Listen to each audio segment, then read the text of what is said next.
Alrighty. Good evening, everybody. Today I am joined by Sean Millington, former CFLer, broadcaster, actor. Put on the hat. Here we go, right? But yeah, thanks for coming in and wanting to do this. I really do appreciate it, and always love hearing people's stories and all that fun stuff. So it's all good. So. Um, I guess I'd like just kind of start how you got involved in the CFL. We know that you went to Simon Fraser, but maybe just kind of talk about kind of those beginnings of going into the CFL with the BC Lions, the '94 run, and then obviously the year 2000 run, and we can kind of go from there. Well, it was pretty well all kind of an accident. I was playing football at Simon Fraser, and it, I didn't really know much about the Canadian Football League. Ironically, I'm not much of a sports fan, so I don't really follow football. I just got into it because I turned out to be good at it. I tried out for the team by sort of by default and ended up in university playing. And as I progressed through the years there, I guess my stock kept rising, and ultimately I got drafted, and I didn't even know that there was a draft. I hadn't even thought about the draft until reporters started coming to talk to me about the draft and what I thought of my chances. And I'm like, what are Right, you talking about? right. And nobody had ever spoken to me. Nobody, none of my coaches had ever spoken to me about it. It was just out of the blue. So I got drafted first overall to go to the Edmonton Eskimos, and had a tryout for the Giants, went down there, that didn't work out, came back up to Edmonton, was there for the last half of the first of 90, then came back for the first half of 91. They weren't really utilizing me, and that wasn't really working. So I left there and came back to BC and worked my way into the starting lineup. And as they say, the rest is history. Yeah, it sure is, and that's fascinating. You say you're not much of a sports fan, like football and that sort of thing, and it reminds me of the Boston Red Sox closer and Keith Foulke, who had the final out in the 2004 World Series, and first time in 86 years, and here's this guy monumental moment, and he comes out after and he goes, "Actually, yeah, I'm not much of a fan." So that's again, it's interesting. It's kind of all kind of by accident, as you say, but how would you describe the '94 season with your first Grey Cup and then, yeah, the year 2000 winning that Grey Cup as well, and obviously with head coaches like Steve Bratto, Dave Ritchie, of course, in that '94 run? Well, I guess in a word, you could call it destiny. You could call it magical. I mean, all of those adjectives have been used. And I mean, just to give you a bit of context, was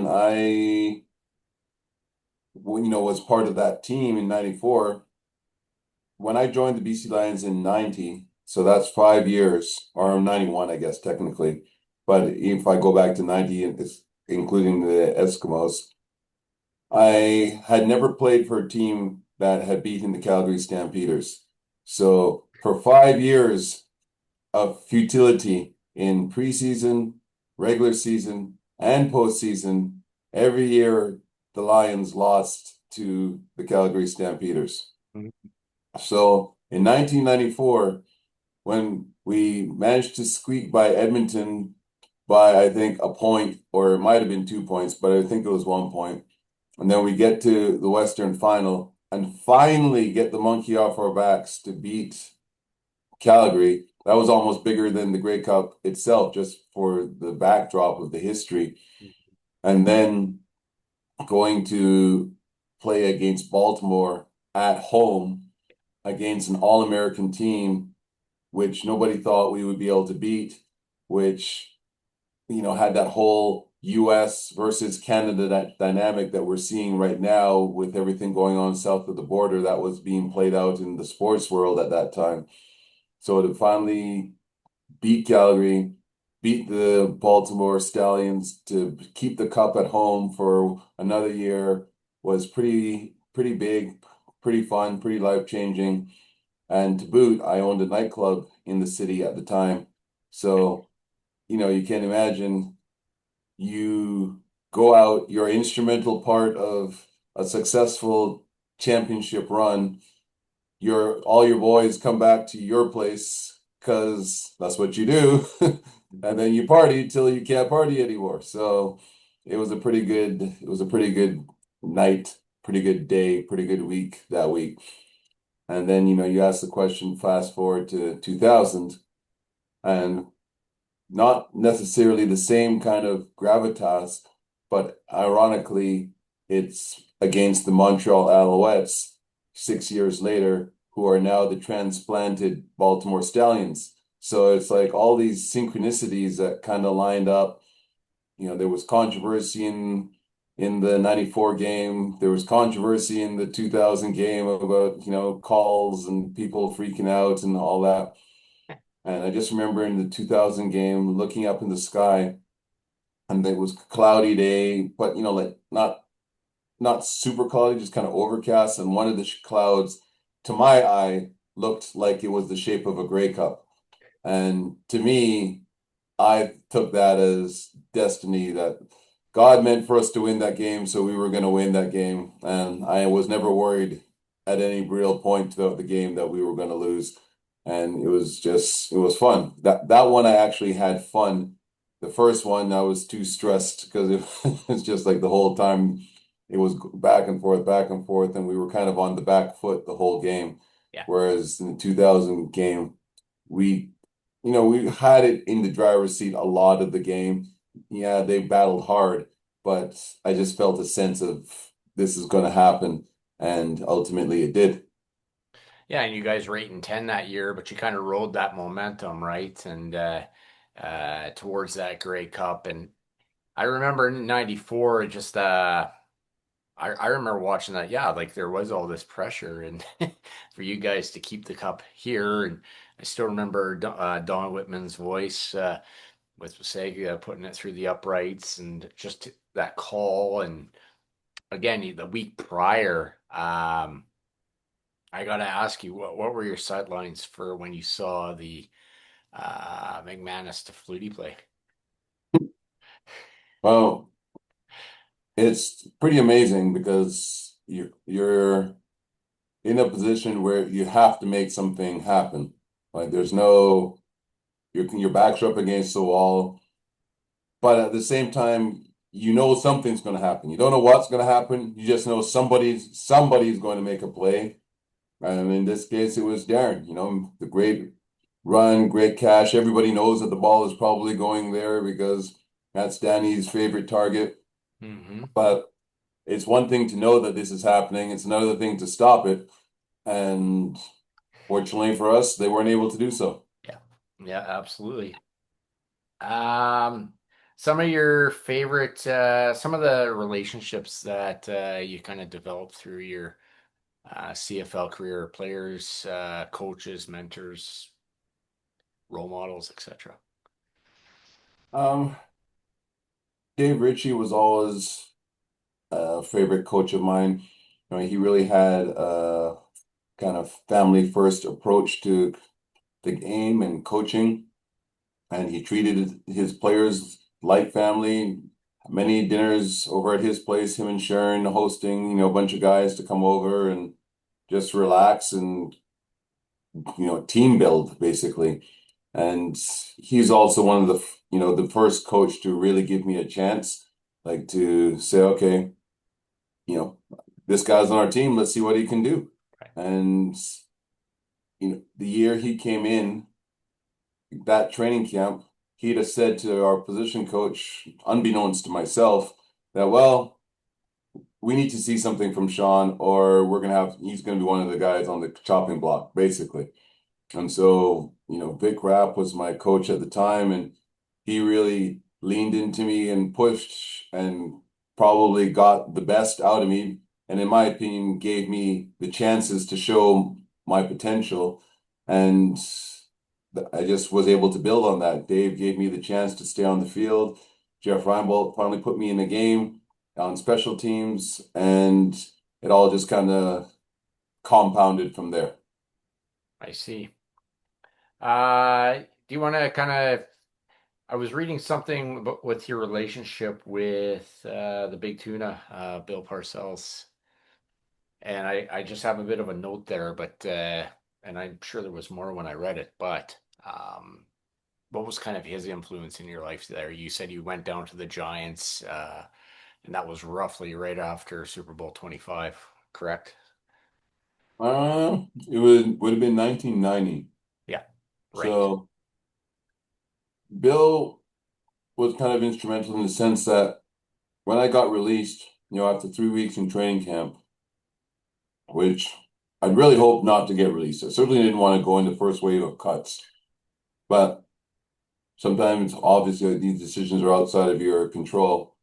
And when he brought me into his office at 5:30 in the morning before, practice was supposed to start, this is when all of the guys, the releases were done.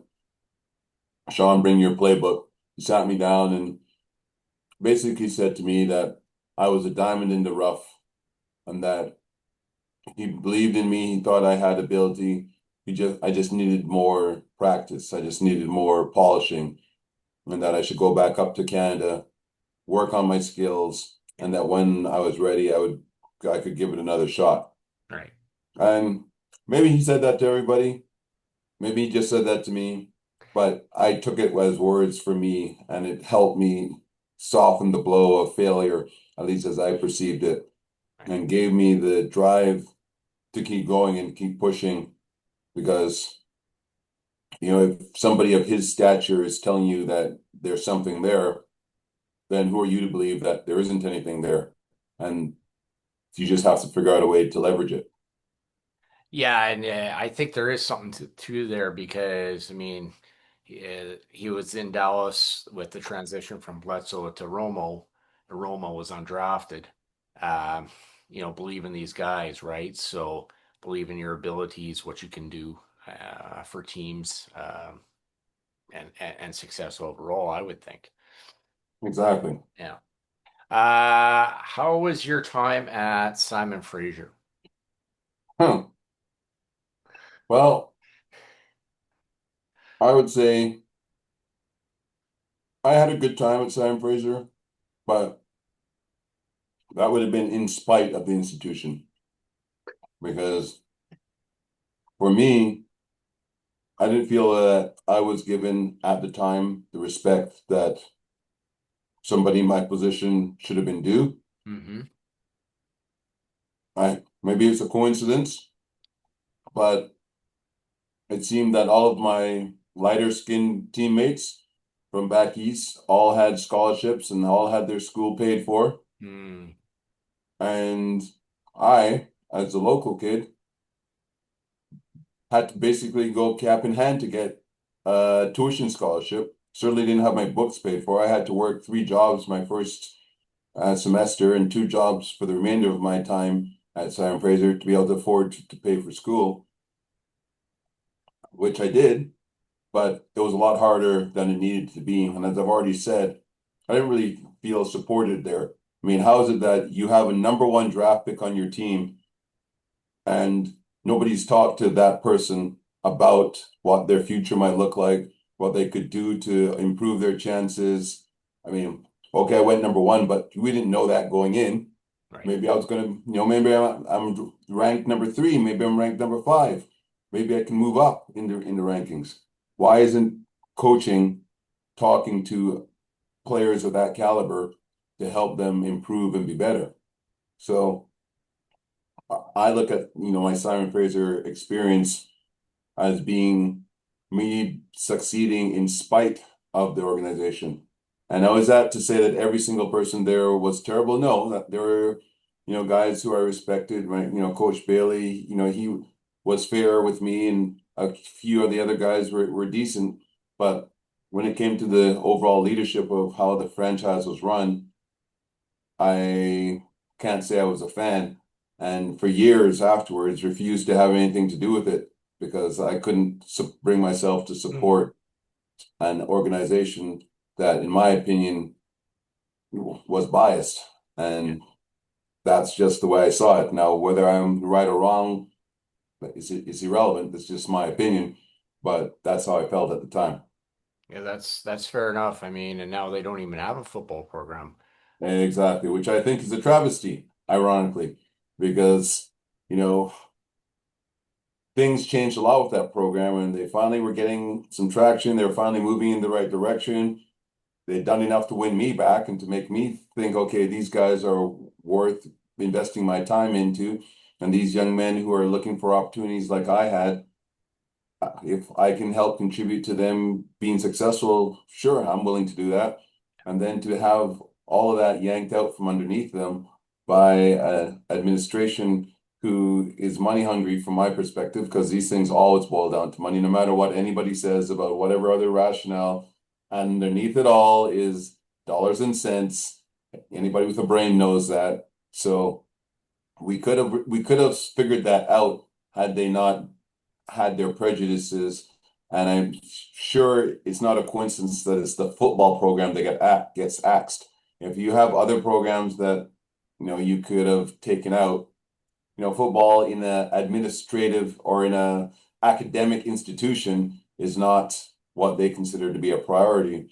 But I would argue that there's a lot of young men who worked very hard to keep their studies up and to get good grades. You didn't get into Simon Fraser with a low GPA, so you're an athlete, you're a scholar. Those are the type of people you want at your institution, and they saw fit to chop the program. So I don't have a lot of respect for the people who made those decisions.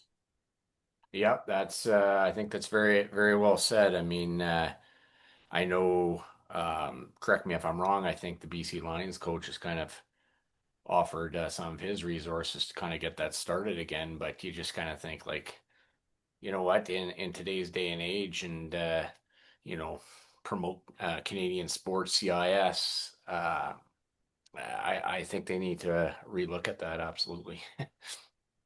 No And I think question. there's definitely opportunity there. There's a lot of interest. It's just a matter of figuring out the finances. Yeah. And I think some of the models that they have in the US around how they fund sports teams, where there's kind of a foundation and there's a pot of money that they administer and they use the interest off of that each year to fund the organization. So like it's kind of there in perpetuity. Some version of that is what's going to need to happen. And if all my Tesla stock hits where I want it to go, then maybe I'll fund that. But until then, somebody with more deeper pockets than me is going to have to step up to the plate. Yeah, no question. Absolutely. Um, you're in the BC Sports Hall of Fame, and so you just kind of want to talk a bit about that and how that came to be, as I look down on my Uh, notes. well, it's not anything I have anything to do with. You'd have to talk to them about that. I mean, obviously, they voted and decided that, my nomination was one to be put forward. And I was blessed to win that nomination.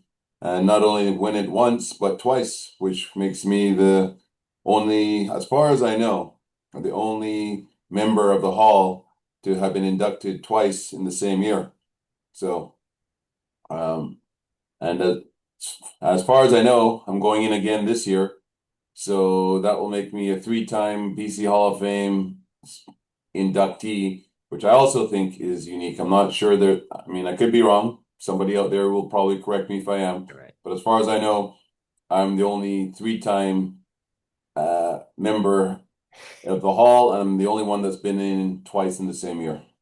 Yeah, you can call that the Karl Yastrzemski, the Triple Crown winner. So yeah, it's good. Uh, you got a bit into the broadcasting with the CBC. Again, we've seen players go to that. Chris Walby here in Winnipeg went into the booth and that sort of thing. And how did that kind of come to be? And what did you enjoy most about all of that experience? Well, after I retired, I kind of sat around for a while trying to decide what I was going to do next and really kind of stressed myself out about it, which ironically, as a man of faith, what I should have been doing is just relaxing and, not worrying about it because God's got this under control. Because I find out I reached out to the CBC, I got thought about doing broadcasting and I thought, okay, well, let me put out my feelers and see if they'd be willing to talk to me. And sure enough, they did. But unbeknownst to me, when I finally came up with that idea several months into my retirement, this had been in the works already for several months before that. So I was already on the neg list. Like I was going to be talking to CBC, whether I had been sitting at home, chewing my nails, or whether I was sitting down at the pool with my feet up. Like, so all the stress that I brought on myself was wasted energy. So ultimately, I, did well at my audition or well enough at least to get the job and got a chance to work with CBC. That was a great opportunity. Got to see all the cities and you get to see them in a little different light than when you're there to play because when you have to play a game, it's a different type of focus. And when you need physically to perform, you can't have distractions. Whereas when you're there to do a broadcast and you've got notes and you've practiced it and you're talking about guys you've talked about before and you're talking about your own experiences, it's not the same level of focus that's required. So it allowed you to go out and do things and to see the town. And I definitely got to see more of Canada than I had as a player. And to see it from the vantage point of being a broadcaster was also a different experience and it was fun. So I, valued those days. Again, I felt that they made some poor choices. There's a reason why they no longer broadcast Canadian football, and that was because of what I considered to be very disrespectful and flippant treatment to the CFL, and CFL proved to them that they had other options and didn't need to be treated like that. And so as a result, CBC lost out. And it doesn't kind of make sense that the Canadian Broadcasting Corporation doesn't broadcast the Canadian Football League. Like, hello, Yep. it takes an American owned network to broadcast the Canadian sport to Canadians. That doesn't make any sense to me. What's the point of having your own national broadcaster if you can't even cover the largest national sport that is solely Canadian? Hello? I don't know. Yeah, we saw that after '07. The Grey Cup has now been on TSN. It did slide over a bit to CTV. Uh, CTV did have some games in the fall here last year. Right. And, but yes, I know that was always a staple growing up, watching CBC and the CFL. It was just, they were in sync with each other. And I know I've had to adjust, and I'm glad TSN re-upped. But yes, it is ironic. It's just yeah. But as I've always said, I keep saying it, nothing stays the same as much as we want. Yeah, not even sure that I want things to stay the same. Uh, In order for there to be any joy, excitement, love, life has to change. Like Yeah. things change. I mean, you were a little baby at one point. I'm pretty sure you don't want to still be a little baby. Nope.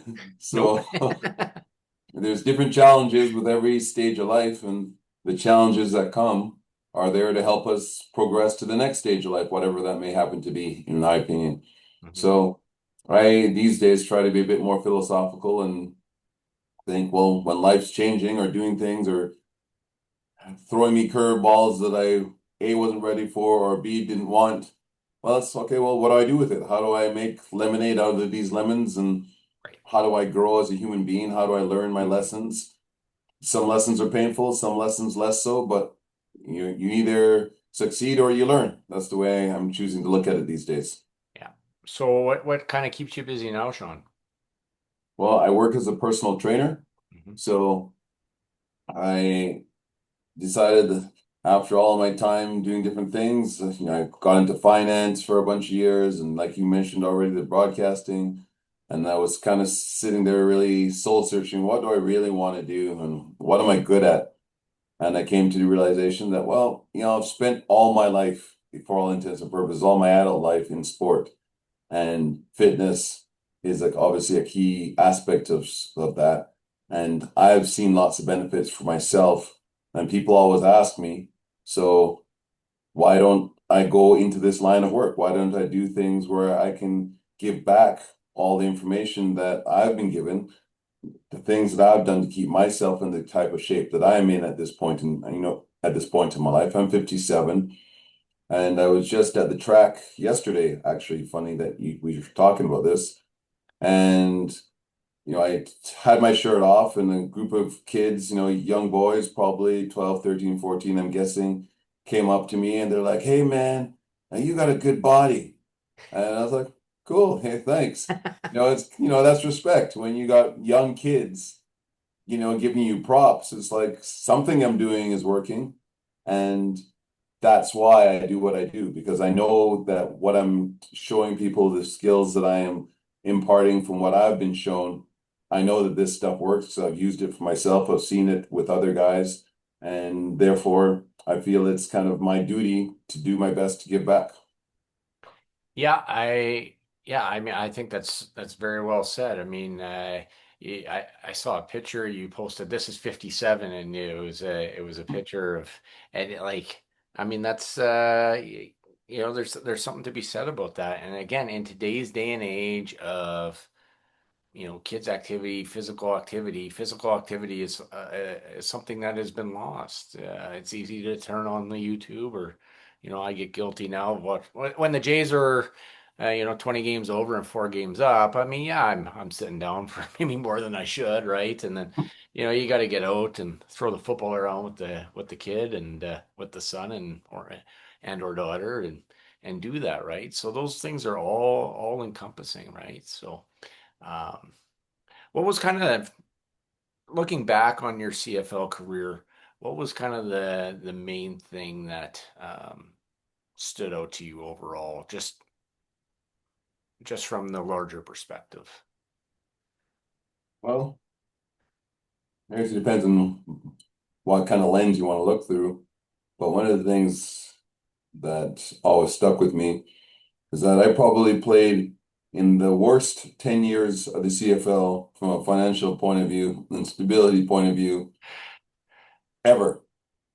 Before, the 1990s, the CFL was doing pretty well. The teams were doing well. They were building new stadiums, new teams were entering the league, blah, blah, blah. Post 2000s, they slowly were getting back on their feet. They're kind of starting to trend back in the right direction. But Hmm. that zone of time, kind of through the mid 90s, early 90s to the late 90s, it was always touch and go. Every year, you never knew whether teams were going to make it. Some didn't. They had the expansion thing that didn't really work out, and a bunch of money being spent there. I remember going, you get it, your paycheck, and it would literally go upstairs, grab your paycheck, run downstairs, jump in your car, and drive to the bank and cash it, because you knew, or at least the smart guys knew, that there was only so much money. And if you didn't get there before the rest of the guys, your check was going to be the one that bounced instead of somebody else's. And for weeks, they were bouncing checks. And then guys were like, "Hey, man, you got to pay me." And he was like robbing Peter to pay Paul. Yeah. So for some aspects of the Hmm. CFL for that period of time, it was a pretty big challenge. I mean, but on the other side of the equation, there's lots of great memories as well, as you already referenced, the two Grey Cup games, two, single game rushing records, one of which I still hold. Like there's all sorts of great memories, road trips, people I've met, opportunities that have been presented that have come my way as a result of my time in the CFL. So net, I'm certainly way ahead of the game. Yeah. That's so good, and I can't help but think about the Memphises and the Shreveports, the Las Vegases, the 10-yard end zones, Sacramento. But yeah, as you say, the CFL they had no choice but to expand, and I know we hear rumblings of maybe St. Louis coming to the CFL and that sort of thing. And we all want that 10th team, but Atlantic Canada, come find us. Uh, but I think, yeah, again, you know, my kids are just getting into it, and I think from my perspective, going to a Bomber game now, it's like it's totally night and day. And not that it was bad, but it's like it's the hottest ticket. Like when there's a Bomber game, like they've had 9 consecutive sellouts, and that's a credit to the Wow, really? promotions. That's promotion to Wade Miller and everybody there, right? So, that's winning's part of it, but there's the whole other aspect of building a franchise and building a base. 100%. I mean, I played with Wade, and he's a grinder. He's gonna get things done. Yeah, And you need people like that in the front office who are going to do the work. A lot of it's kind of thankless and hard yeah, and dirty, but somebody's got to do it. But when people do it, like he has, you build a successful franchise. And, you know, with, the coaching there, Coach Shea, he's also a grinder. He comes from that era of time when things were tough. So he understands what it means to work with limited resources and to get the best you can out of what you've been given. And he's done that time and time again. And that's why I think, the Bombers are a successful franchise now. When I was there, I mean, we went 0 and 10. 0 and 10. Like, hello. And when we finally won our 11th game, you'd have thought we won the Super Bowl. Like people rushed the field and lifted us onto their shoulders and stuff. That just shows you how much people care about the franchise, right? mm-hmm. And it was not being run well at the time. No. So I'm very happy to see that, Winnipeg has turned the corner and now managed to put together a successful, last number of years, and it's been doing well. Yeah, I mean, I would argue that there should be more Grey Cups in there, but go to five, that's still pretty good. But I gotta ask you, when he won that game, was that the comeback game with Troy Cop? I don't remember, to be frank. Yeah, I don't remember because I think we ended up winning 4 games or 3 games that season. So I can't remember what the exact complexion of the game was. Hmm. But yeah, it was good to finally get that monkey off our back. Yes. Um, yeah, I do. Yeah, there is, and yeah, as you say, the passionate fan base and that sort of thing, and yeah, I mean, it obviously couldn't have been. um, to be 0 and 10 on a football team, yeah, that's quite something. I can imagine. It was tough, but I liked. Yeah, actually, no. I was about to say I'd like to say I hadn't experienced that before, but actually, no, I hadn't experienced that before. I played on some teams that weren't great, but we did manage to, win one in 6 and then another one in 4. And you're like Right. a stretch of 10 games from opening season to halfway through the season unvictorious. That's kind of special in a bad way.